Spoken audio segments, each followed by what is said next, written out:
Coming up after the break in sports, the NHL's second season is underway, and the Raptors try to avoid limping into the NBA playoffs.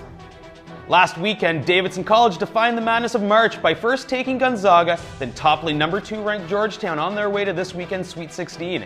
Lucky for Davidson fans, the fans will follow. The school's administration is paying for the students to make the 11-hour bus trek to Detroit and also putting them up in hotels. In the rest of the NCAA action, it starts tonight at 7 as number 1 ranked UNC takes on Washington State. Former Blue Jays trainer Brian McNamee made headlines in December with the allegations in the Mitchell Report that Roger Clemens used steroids under his watch. Yesterday, McNamee submitted evidence to Congress that he says will prove Clemens has used in the past. Word emerged Wednesday that McNamee's representatives turned over gauze pads and syringes that say contain Clemens' blood. The syringes were apparently used to inject Clemens with steroids and HGH. Chris Bosh and the Toronto Raptors haven't had much luck this year with the NBA leading Boston Celtics, who sit 11 games in front of them in the Atlantic Division. Last night's game was being viewed by many as a statement game as to whether the Raptors could compete against the best, but it was Boston Celtics who came out flying as Ray Allen tossed up the alley-oop to Kevin Garnett, who drove it home on his way to 26 points. Despite an NBA best defense brought by KG and company, Il Mago Andrea Bargnani finally caught fire from downtown on this 3-ball for 20 points, 7 rebounds, and 7 assists on the game. But the big story of the game was the play of Jose Calderon. It was his 24 points and 13 assists combined with this drive to the hoop for the and-one that put the Raps up by 2 with 10 seconds left. And despite more turnovers than a home ec class, the Raps survived 114 to 112.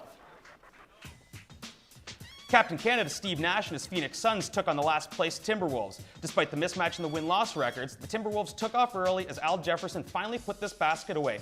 The big man once again with the basket as he turned this into the story of the game, scoring 39 points and taking the win 117 to 107.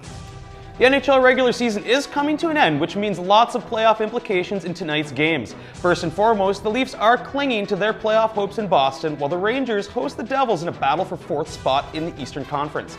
And the Sabres are in Ottawa and Washington is in Florida, with both trying to secure a postseason berth. Antonio Daniels cuts through Boston's league-leading defense to join the fraternity of Phi Slamma Jamma. Captain Canada Steve Nash on the fast break drops that little beauty to Amari Stoudemire, who takes it home. Hey Marty, where's the puck? Where's the puck? Oh wait, there it is. Ryan Callahan finds it to pocket his first of the playoffs. Onions, baby! Oh wait, he misses, but LeBron of course finds it. And he says, this is my house.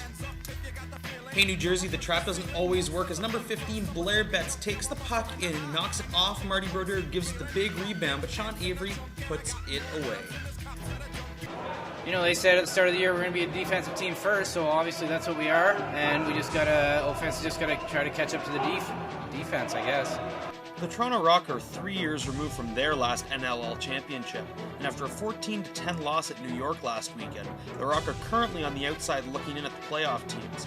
Part of the problem so far this season is that the offense hasn't been playing up to the level of their all-star defense. We got to do a better job of actually scoring. I mean, we outshot New York last game 3-2, and they were really good. You know, they weren't just shots from the outside. We had really good opportunities. I had a bunch in tight that I missed, and so did other guys. So we got to bear down on the ball. So far this season, the Rock have only scored 92 goals compared with 94 goals allowed, making it no surprise the team's all-star representatives were all defensive specialists.